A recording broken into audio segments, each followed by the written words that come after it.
বাংলাদেশে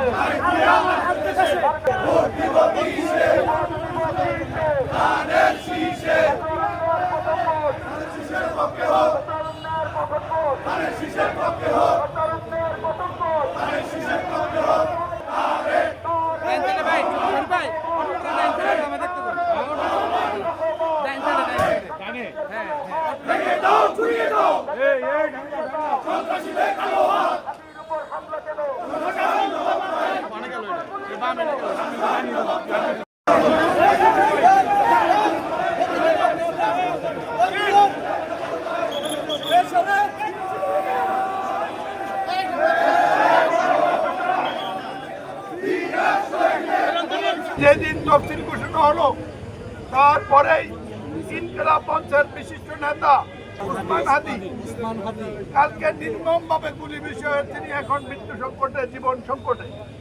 আমাদের দল জাতির অভিভাবক হিসেবে কেন্দ্রীয়ভাবে এই সমস্ত ঘটনার প্রতিবাদ করার জন্য কর্মসূচি দিয়েছে। আমরা অভিনন্দন জানাই। আজকে প্রতিবাদ করেছি, প্রস্তুতি নিতে হবে প্রতিরোধ করার। মনে রাখতে হবে ৭০-এর নির্বাচনও যখন পাকিস্তানের বিরুদ্ধে জাতীয় ঐক্যবদ্ধ হয়েছিল, একটি মহান নির্বাচন বানচালের চেষ্টা করেছিল, সেটা পারে নাই। শহীদ জিয়ার স্বাধীনতার ঘোষণার মধ্যে দিয়ে সেই লড়াই শেষে আমরা একটা দেশ পেয়েছি।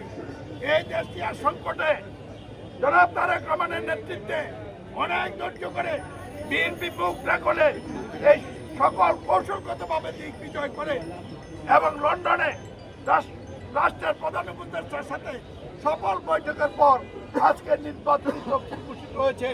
আমরা তাকে অভিনন্দন জানাই। একটি মহল এইটা বানচাল করার জন্য নেমে পড়েছে। সতর্ক থাকতে হবে, প্রস্তুত থাকতে হবে।